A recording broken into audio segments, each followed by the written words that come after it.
Good afternoon, Swedish meatballs fans, Gravlax fans, and Lingonberry Jam fans, and welcome to a National Sweden Day edition of Mike Mayo's Lunchbox on a Monday on WWNN.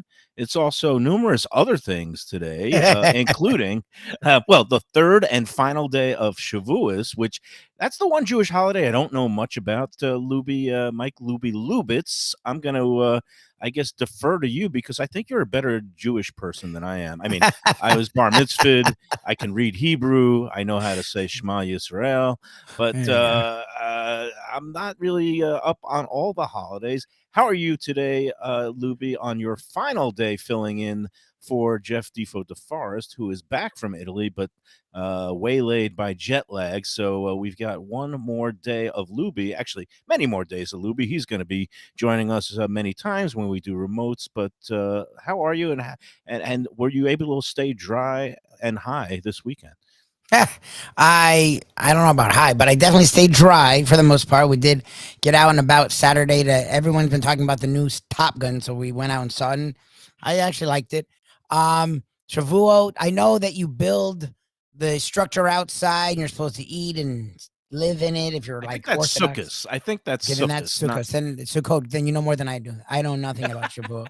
well, thanks to the handy dandy tool known as Google, I was able to just look up that Shavuos is it's actually one of the few Jewish holidays. You know how we always make fun of, we say, oh, it's every Jewish holiday is they tried to kill us, we survived, let's eat. Well, it Honestly. turns out I think Shavuos is the rare Jewish holiday that does not mark the occasion of our survival against attempted genocide or slaughter.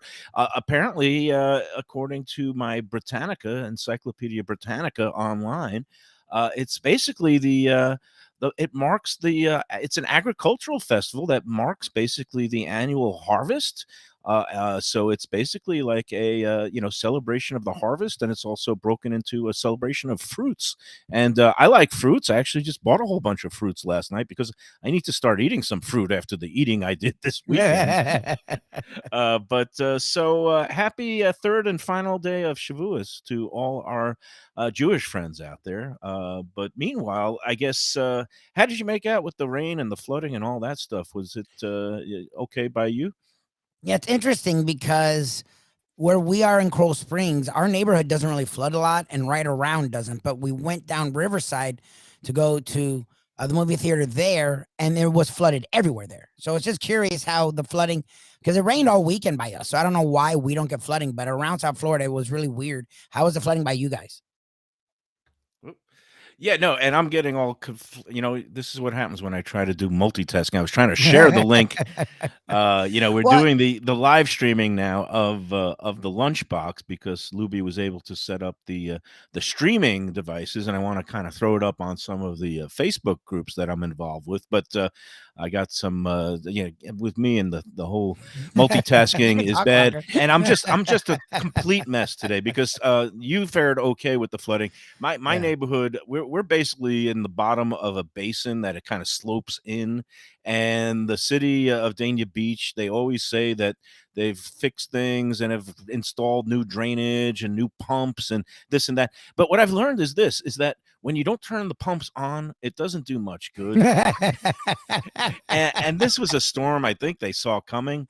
I don't know Oh, yeah. why. I thought that the pumps are supposed to go on automatically. All I know is that, it rained. We got like, I don't know, 8, 9 inches of rain overnight from Friday into Saturday. And, I wake up at 6 in the morning to see basically a full, lake and river outside my house. Oh, geez. And I'm basically stuck and can't get in my car. My car luckily is on high enough ground where it doesn't get flooded, but the middle of the road is completely flooded out. And my neighbor always takes out his kayak and starts paddling up and down the street just for a goof, and that always makes for good video.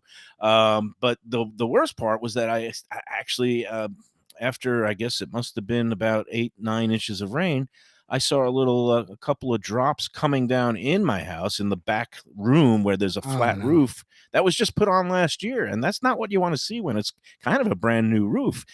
Did the whole roof job last year, both the main structure and the flat roof that covers this office that I'm broadcasting from, and also this other Florida room.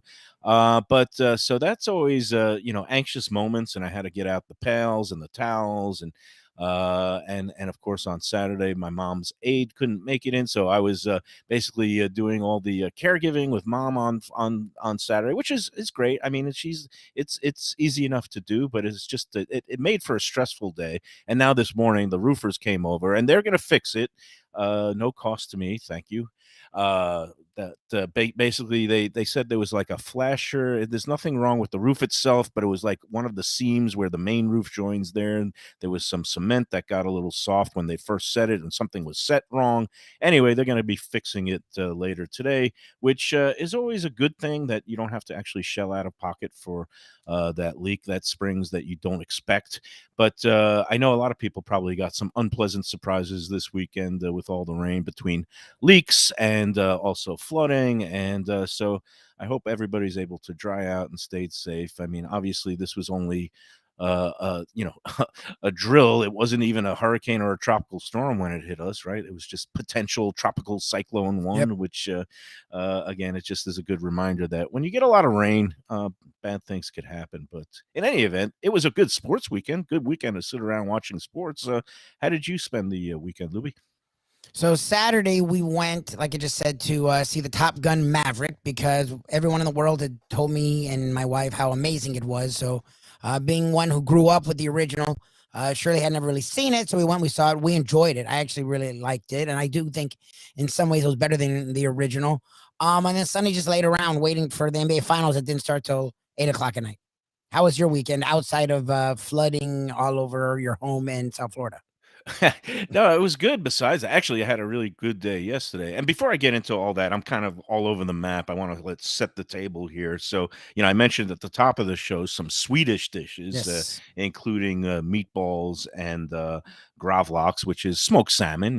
Basically with dill. It's that's a good dish. And but today, it used to be known as Swedish Flag Day, but our man Jim Sarney let me know that today was it's actually been changed to Sweden's National Day, which I don't know if there's a lot of Swedish people here in South Florida. It seems a little hot for the Swedish composition, but and there's not many Swedish restaurants around town. I can't think of any offhand except for going to IKEA when you buy furniture and I was gonna say. get the Swedish meatballs there. But Sarni was saying, that the word smorgasbord is a Swedish word, and he says it's a lot better word than buffet. And I happen to agree, even though I went to a buffet yesterday for a friend's birthday celebration. I'll get into that in a minute, but smorgasbord is a better word than buffet. It just sounds more glamorous, more European, and he says, Jim Sarney, one of our number one fans, says that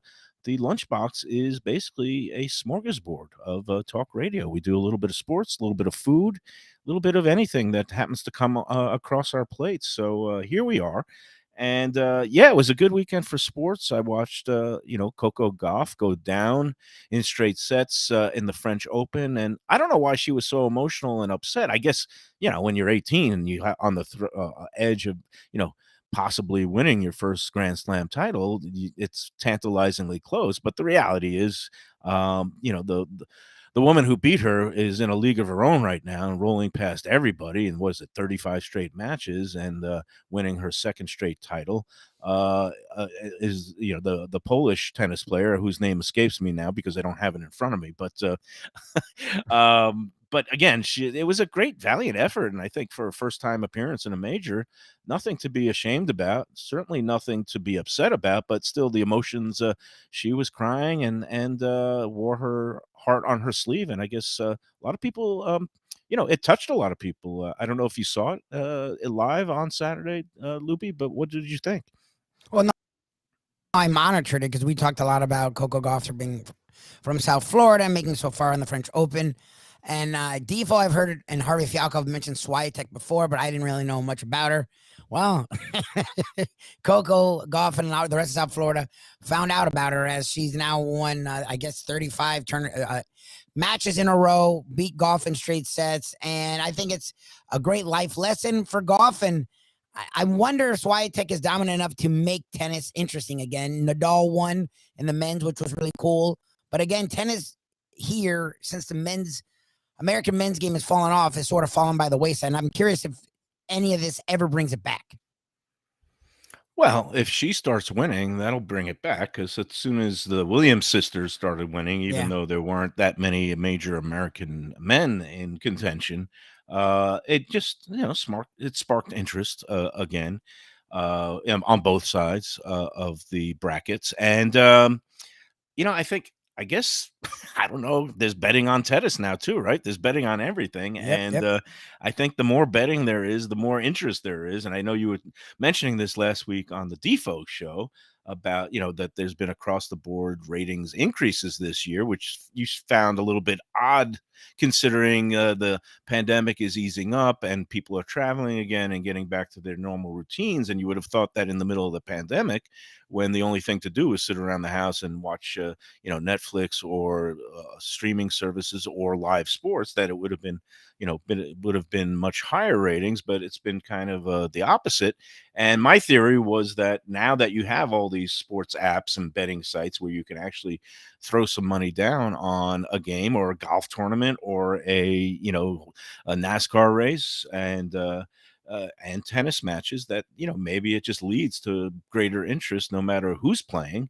And I think me, you, and Defo are living proof of that, because look how involved we got in those Panthers early round, that first round that you ended up winning the bet that the Capitals ended up tanking in the end. And now I've got a bet going with Dickstein, my man with the best of local, best of Delray Beach app, and he's got the Warriors straight up with for $100, and I've got the Celtics with a little bit of underdog odds at getting 125. And I know I'm very interested in watching these games now that you have a little bit of money on it. So I think we might be seeing that across the country. I'd be interested to see the correlation between where the ratings increases have taken place and where sports betting is now legalized in which states. I know New Jersey, New York, I think, and then I guess Ohio is coming on board. Florida, not one of them, because we always love being just stuck in Late the to the muck. party. So even though I would say 80% of males in this state would probably be dying to have a sports betting app live, and whether it's the Seminoles in a Monopoly or divvy up the pie to different, all the big players and have them do some bidding and get some licensing agreements. Again, things that would make sense that other states have figured out how to do. I would hope that that finally happens here. Yeah, well, that's the thing is, being around Defo all these years has opened my eyes to the fact of how prevalent it is. And that, when you brought that up, that made a lot of sense. Where in the last few years, yeah, people come back to life, but also gambling has opened up widespread. I mean, either it's pure blown legal or they've accepted some other things. Plus, the leagues have embraced it and advertise it. So while you're at home, you can gamble. So it makes each and every game, each and every moment more exciting. And the in-game betting, which I never even think about, is such a boon to business, especially the gambling world, that it should only help ratings. And I think that's had a lot to, it makes sense that that would probably have a lot to do with rise in ratings, especially in basketball. Yeah, the in-game betting is too extreme for me even. It's like, like I liked when I used to go to Vegas and I would like bet, sometimes I would bet the first half line or something like that. But when, you get these fluctuating odds throughout the game, as Jeff Foxworthy might have said, if you're betting both sides to split the middle 5 times in the third quarter, you might be a degenerate gambler. um, but again, it's there for people who want to do it. It's always goofy to me now. Even though some of the horse racing websites are offering in race odds So, like, if a horse stumbles out of the gate and was a 4 to 5 favorite, all of a sudden you can get 8 or 10 to 1 on him.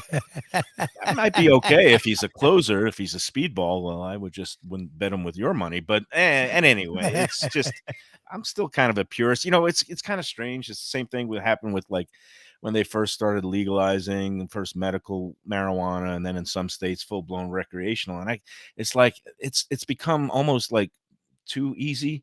And it's like, you kind of liked it better in the old days when it was fraught with peril and danger and legal implications. So, not that I look, I think that it should probably be legalized all the way here in Florida. It's kind of this, again, the farce where it's medical, but then people are just going out and abusing it and getting the medical cards. People should be able to do what they want, for things that are just put into their own bodies, especially whether it's alcohol or THC. But the bottom line is, when with sports, I mean, the same thing with gambling. You have it all over the place, legalized now. And it also, when it becomes too easy, it's also easy to lose your shirt and get a little carried away. And I don't know if there's enough in the way of the responsible gaming messaging and just help for people who find themselves falling victim to an addiction that maybe they don't have control over. So I don't know how I got here, Lubie, but the bottom line is, I mean, I'm still going to lay bets when I want to, but just don't Of do it course. 50 times a game on, whether this guy is going to miss his free throw. It's kind of crazy, all the prop bets and stuff. But in any event, let's talk NBA Finals a little bit.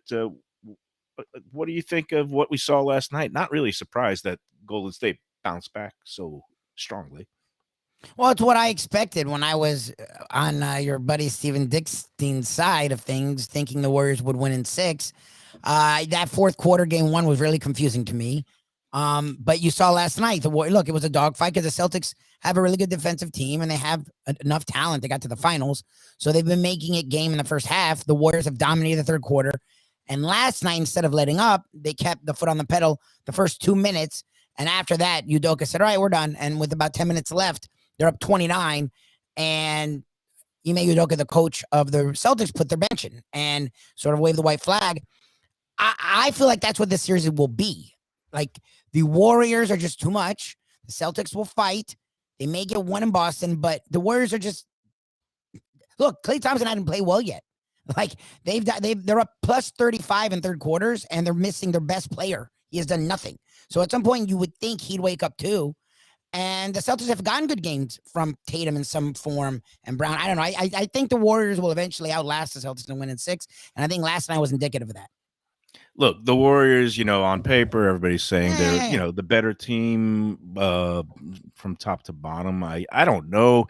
I think both sides can exit these two games and head to Boston, both feeling good about things. The Boston, because they did what any team wants to do that's going on the road, is get a split, just come home even 1-1, take away home court advantage, at least until they lose their first game at the Boston Garden. But that I think they would have settled for 1-1. And Golden State, after losing game one and the way they lost it, and by just kind of rolling over in the fourth quarter, they played the game they wanted to play last night, and they have to be feeling good about themselves. And fans have to be feeling good now, because it looks like it probably will be a long series and go at least 6 or 7 games. Although, I guess the Warriors, some people say, oh, they could steamroll them and just win 4 straight and close them out in 5. But we'll be seeing about that. So. Well, I don't. Yeah, I was one that thought it could go 5 after game one. I don't think that's going to happen. The Celtics have played well enough in the first halves, and have shown that they're going to hang around, and that they'll probably get 2 games. Like, they're not going to lose every game in Boston, but it hasn't changed my confidence on a Warriors in 6 pick. Yes. So it's Monday night, and a good place to watch the games is our friends at Shenanigans. But another place Yes. you could also maybe check out the games and the action is our friends at Tropical Acres Steakhouse, because they have a TV, 2 TVs in the bar. So I'm not quite sure what the action is tonight. Is it the Western hockey Yes. games tonight? Yeah, Avalanche and the Oilers. Avalanche and Oilers. Again, the big stuff is going to be tomorrow with, I guess, both the Rangers and the NBA Finals going. Are they going head to head? Is that No, the possible? No. NBA finals doing double days off. The NBA doesn't get back till Wednesday. Oh, okay, that's why. Yeah, because ESPN has the Rangers. But anyway, Yes. Tropical Acres is a good place to go any night, whether there's a sports event on TV or whether you just want to sit and dine and chill out with a loved one or a couple of friends and go into the dining room and relax and have yourself a great meal. Tropical Acres Steakhouse is at 2500 Griffin Road, Dania. It's just west of I-95 and the Fort Lauderdale Airport. And again, tonight, Monday and Tuesday is half price wine night. So that's one of my favorite nights to get in there. Such good value. You get half price wine on their list. Some really good bottles that you get for really ridiculously low rates, along with their usual assortment of steaks and chops. They have great lamb chops, prime rib, roasted fresh every day, the filet mignon, and don't forget half price. I'm sorry. Twin lobster tails is on the menu now for summertime. Again, that's two over a pound Maine live lobsters steamed for $35, served with salad and side. And that's Monday through Friday while supplies last. So get into Tropical Acres. The Studiali family, they take great good care of everybody. Old school hospitality and it's a kind of in between setting. It's they have on the weekends a nice piano player, but you don't have to get all dressed up. You could come in, relax, Florida casual, and get yourself a great meal. Go to Tropical Acres. Tell them that the Lunchbox sent you. This is Mike Mayo's Lunchbox right here on 1470 WWNN. Also 95.3, 96.9 FM and WWNNTalkRadio.com. More Mike Mayo's Lunchbox after this.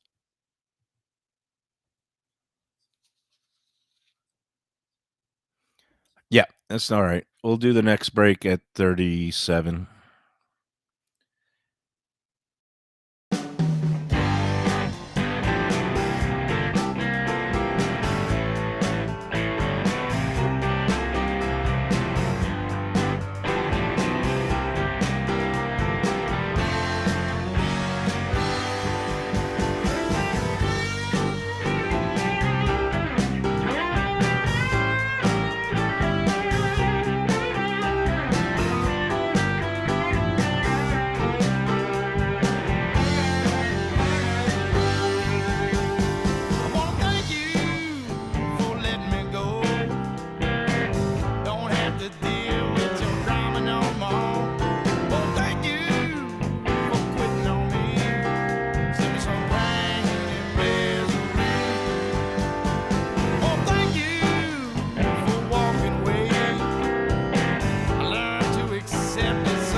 Yeah, we're back on the Lunchbox. It's a Monday. I'm shaking the cobwebs off. I guess it's one of those weekends. I'm just I'm just recovering in many ways, recovering from the unnamed storm that we had.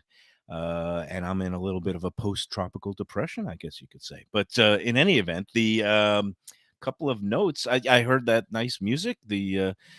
That made me think that here we are in the middle of Caribbean Heritage Month, and I wanted to just kind of put a bow on that great fired up competition that we held, and that we took part in with the Sistrunk Marketplace people. And Lubie, as we were mentioning on Friday, I didn't know the official winners then, but I had a suspicion that the brother sister combo duo that we featured on last Thursday's Visit Lauderdale session with Nikki Mohan, Ty and Georgette of Island Made Foods. I thought that maybe they would eke out the victory, and lo and behold, they did. So congratulations to Island Made Food. Nice. They are going to be the newest kiosk at the Sistrunk Marketplace Food Hall, and that's again in downtown Fort Lauderdale or outside of the Flagler Village area, right there on Sistrunk Boulevard, Northwest Sixth Street, and yeah, and Island Made, they specialize in Bahamian cuisine, and not a lot of Bahamas restaurants around town, but they grew up there. I think they were born in Nassau and have family on one of the outer islands. And no, they blew everybody away with not just their winning food, but also their winning personalities. They really brought a little bit of showmanship to the proceedings.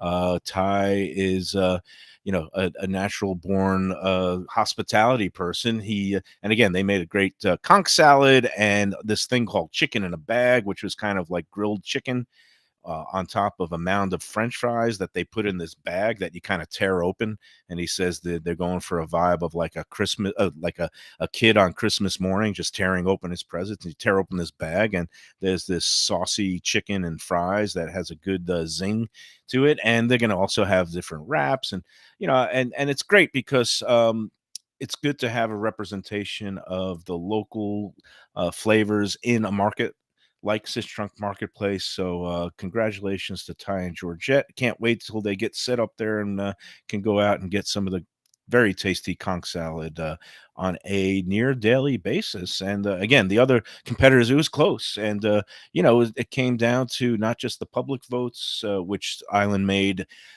slightly edged the competitors there, but also just what the judges thought with the flavors, and also how they handled themselves. Are they ready? Did they have menu diversity? Would it be a commercial success? Do they have a good business sense? And again, on all those counts, Island Made came through with flying colors. So yeah, congrats to them. But the other runners up have nothing to be ashamed of. Just like Coco Gauff, the couple from Nola Creations, they have their food truck, and they also got a lot of popular support.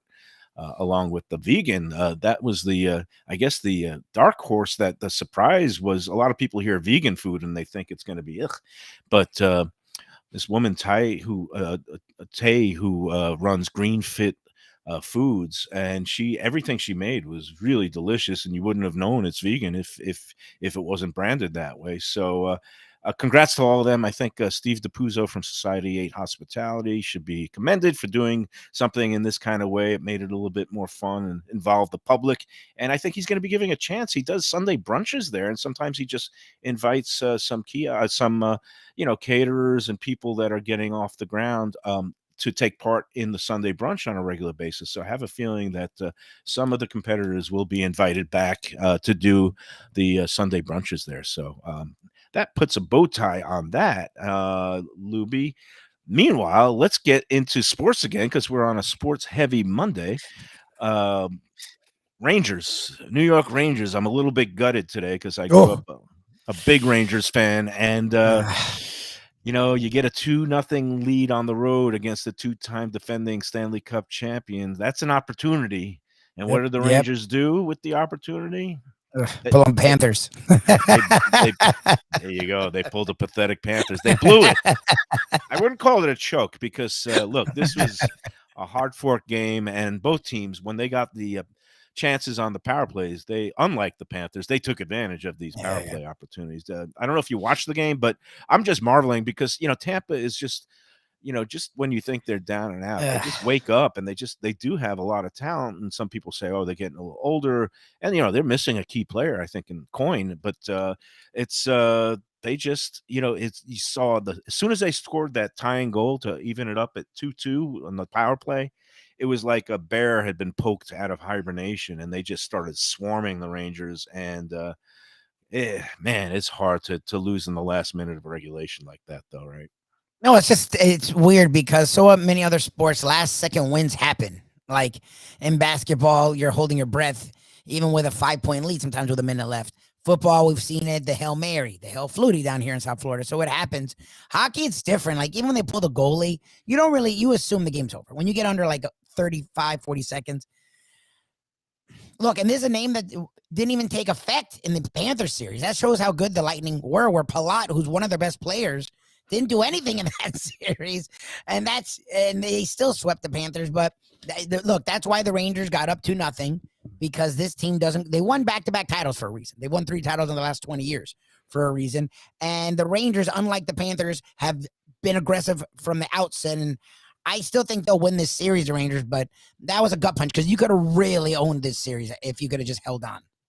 Yeah, I don't know anything anymore. I wanted the Rangers to win this series, but when Tampa shows a performance like that, and they showed some grit and they clawed their way back and they win at home, and now if they win again, I kind of suspect that they're going to show up for Game 4 and even the series, and then it turns into that best 2 out of 3 crapshoot, and the Rangers looked so good those first 2 games, and the Lightning looked a little sluggish, but they're a tough out, and it's going to be I don't know. I hate this part of the year. It's just because, again, hockey's just so capricious. It goes down to the bounce of the pucks, who gets the penalties called at the right time.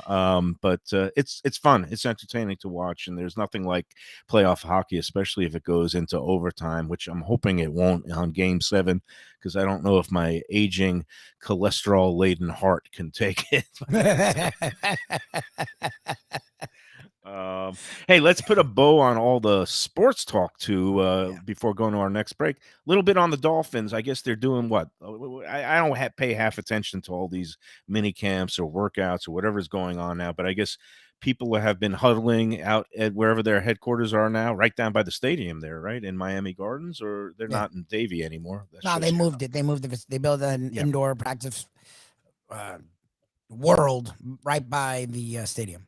Yeah, and I saw there was some articles and columns written in the Sun Sentinel. Omar Kelly, I guess, putting a challenge to Tua, your guy Tua, about saying he needs to, I guess, step up and show some leadership or something. And then, meanwhile, I read Hyde's interesting piece today about just kind of blasting management and Chris Greer, but being caught either in a lie or being totally kept in the dark by Stephen Ross about stuff he was saying during the whole Deshaun Watson situation last year, when the Dolphins apparently were flirting with Deshaun Watson in a major way.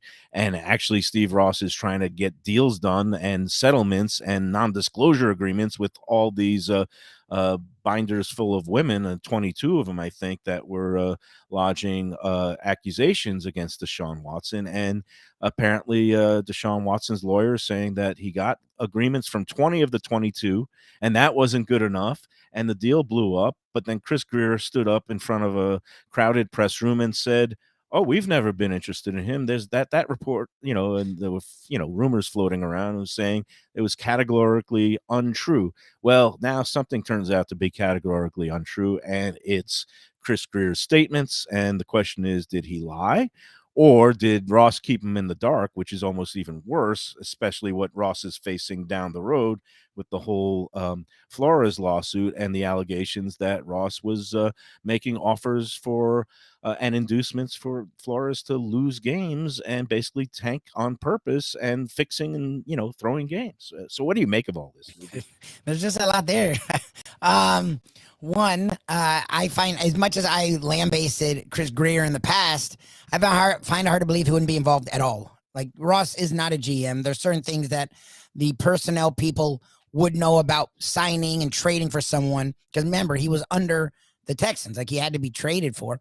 So that's not Ross's place. And I don't think that's Tom Garfinkel's place either. So I find it really hard to believe that Greer would not have been involved in that. He lied. I mean, look, you've covered the sport a lot longer than I have.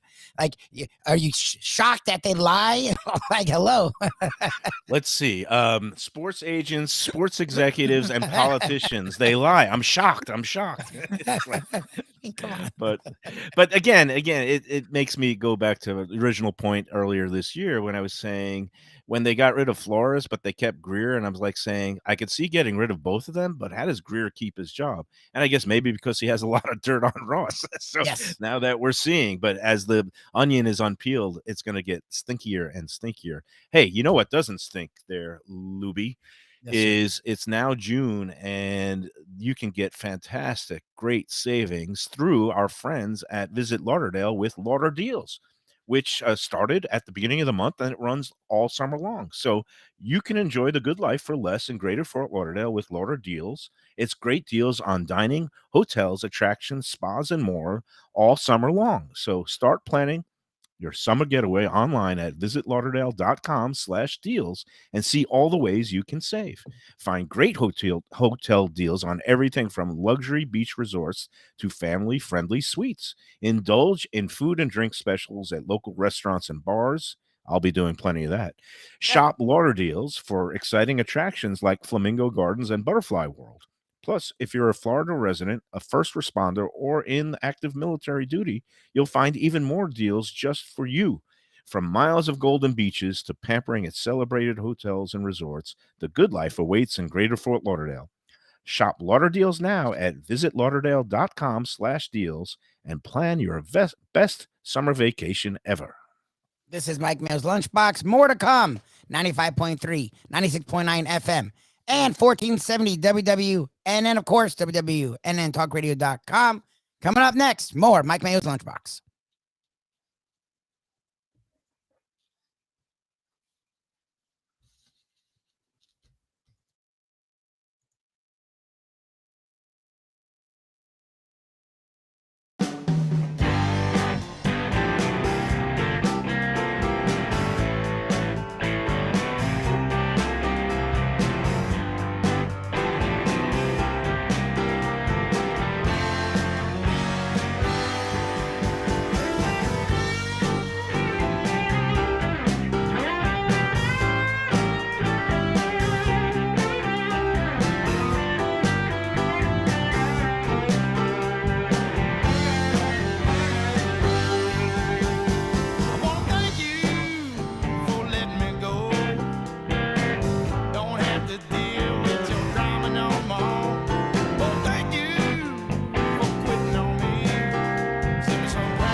And we're back on the Lunchbox, Sweet Tangerine, for the last day of Shavuot, which I learned today is a celebration of the harvest, including fruits.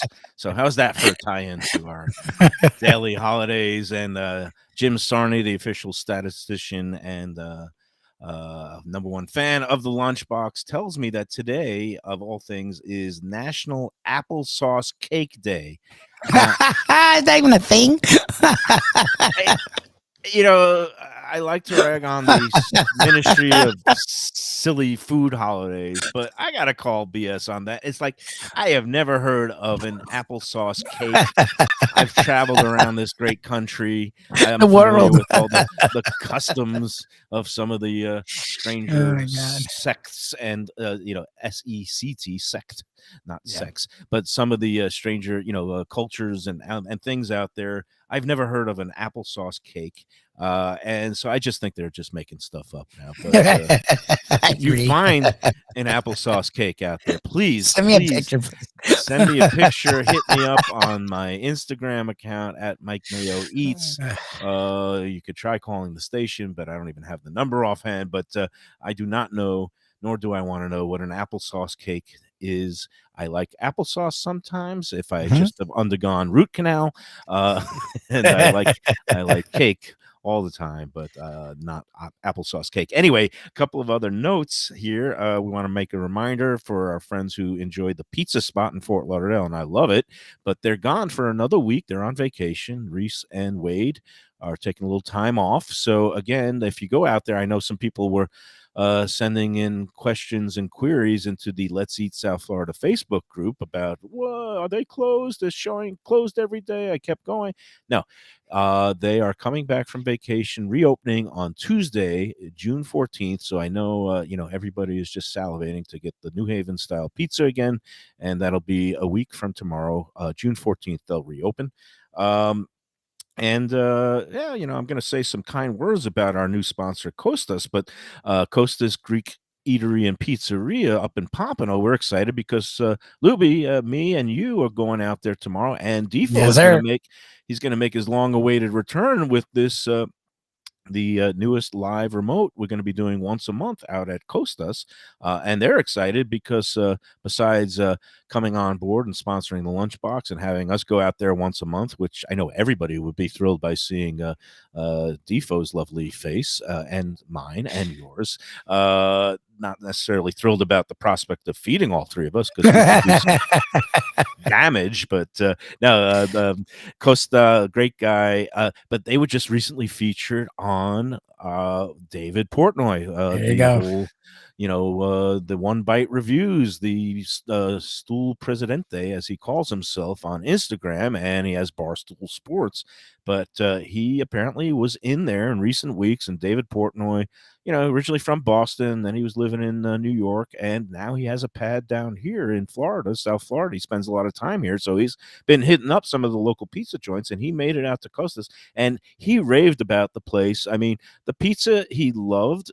He said, like I remarked the other day, it has that little rivulet of the oil on top that some people like their pizza that way. I know Defo does. He said that the pizza was very tasty. It was Greek style, but he also was remarking he basically went back in for a second go around, and then they just stuffed him with all the Greek specialties. And Portnoy had never seen a stuffed grape leaf before, the dolmades. So, Mhm. and he was trying some of that and some of the souvlaki, and he was digging all of it. And he was especially digging the pastries that Alicia makes, and she makes these special cookies. I think they're lemon cookies, and then she also does a baklava. And he gave it, rave reviews and says that Guy Fieri's got to get in there. And he also basically told everybody, you got to come check this place out because it's got great character and great characters. So I'm very, very happy that. Costas Greek Eatery and Pizzeria, again, 1940 Northeast 49th Street up in Pompano Beach. It's just west of Federal Highway, just north of Sample Road. You go to costasgreekeaterypizzeria.com and you can see their whole menu, and you can order takeout and delivery. And again, it's a great place, and just whichever way you go, either with the pizza or the Greek cuisine, you can't lose. And they treat everybody just like a long lost relative. He'll give you a hug. He'll smash a plate and say, Opa, go to Costas, and we'll come on out tomorrow when we're doing the show between 12 and 1. Costas Greek Eatery and Pizzeria, where everyone is family. All right, coming back. We finish things off for this, as Eva likes to call it, pay yourself off the mat Monday at 1470 WWNN. Don't forget on the FM 95.3, 96.9, and anywhere. WWNNTalkRadio.com. When we come back, we wrap up today's edition of Mike Mayo's Lunchbox right here on 1470 WWNN.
Yeah, we're back on the lunchbox on a Monday. A little bit of groggy, a little bit soggy, but that's okay. Hey, I'm a poet and I didn't even know it.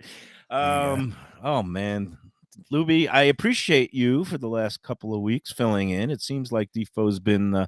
I don't know what's the over under on the weight gain. Have you spoken to him about any of this, or was he actually able to walk it all off? Because in Italy, that is a real challenge to be able to burn every calorie. But we will see. We will see for ourselves. We might see him in the flesh tomorrow over at Kosta's Greek Eatery. Meanwhile, I wanted to just talk a little bit about. I always talk about value, and I went yesterday to celebrate a friend's birthday. My friend Mark Schweitzer, who I've been eating with for 42 years, I met as I was a freshman in high school. He was a sophomore. We ended up going to the same college and were roommates. And not a good situation when both roommates are Oscars. We were both slobs. But Mark Schweitzer, he also got a nickname, the Sheik, but not for being like an Arab royalty Sheik, but Sheik stands for, it's an abbreviation of Shikamu, which was a nickname given to him by an Iranian friend of ours. Shikamu is apparently a Farsi word that means one who wanders into the kitchen late at night and nibbles. So anyway, Sheik and I, we went with his wife, Lupita. She was nice enough to invite me. They had a huge, she asked me where they should go for dinner. And I said, let's not do dinner. Let's go to the big deluxe buffet brunch at the Hard Rock. It's now set up at the Kuro restaurant, which is their high-end Japanese place. And I don't know if I think I've mentioned it before. It's like $110 plus tax and tip, which is a lot of money per person. And I took my baby mama Michelle and my daughter there for Mother's Day, and I had to spend for the whole thing. And even though I spent a lot of money, I walked out saying, "Wow, that was great. It was worth it." And then basically this time was even better because Lupita insisted on paying for both of us. I was willing to pay my share, and she said, "No, no, you're our guest today." So, Lubie, I guess would it be interesting to you? I posted a picture of it on the Let's Eat Facebook group of just the meat platter I got. It was just incredible, like these lamb chops that were perfectly, pink and just rare, medium rare. They had this prime USDA prime grade prime rib that was just the most exquisite piece of roasted. It had this crust on it, was so good, and yet the interior was rare. And then they did a beef Wellington, which is like tenderloin wrapped in a puff pastry shell, and they had all these great sauces. And that's, besides that, which again, if you just got that alone at a high-end steakhouse, you're spending your close to $100 right there. Yep. They get Yep. unlimited drinks. They have this, raw bar where you get Alaskan king crab legs, Ooh. two kinds of oysters, East Coast and West Coast. They had, shrimp, piles of shrimp. They have those little not stone crabs, but Jonah crab claws. And again, you could just pile up the seafood as many times as you want. They give you a 2-hour limit, but they don't even really enforce it Nah. if you're well behaved. And again, and then they have sushi. They had a pasta station. They had an omelet station. They have caviar service. They brought out caviar. So like, Wow.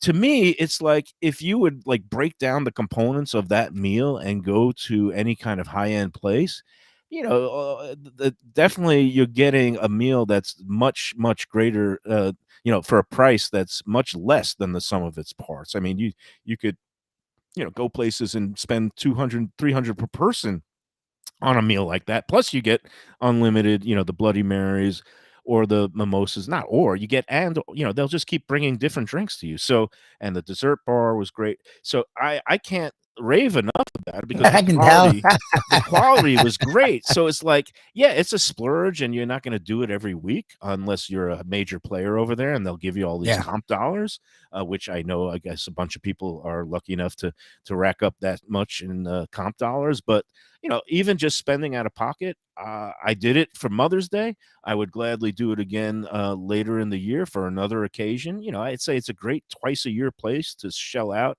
and feel like $1,000,000 and only spend 100, 140, 150 if you're generous with the tip, 150 per person at a place like that. Again, to me, I'm all about value. I hate spending $70 for two people on a very like ordinary breakfast with no alcohol, but I don't mind spending $400 or $500 on something that I'll say it's expensive and worth it. And that was my ultimate verdict. So big thumbs up to the Sunday brunch buffet at Kuro at the Hard Rock. Again, it's only available from 10 a.m. to 2 p.m. on Sundays, and make those reservations in advance. But it gets the big Lunchbox seal of approval. Yeah, I mean, I'm all for buffets. My only problem is my eyes are always bigger than my stomach, so I get a lot of food and can't eat that much. But you made it sound amazing. So one of these days I got to get out there.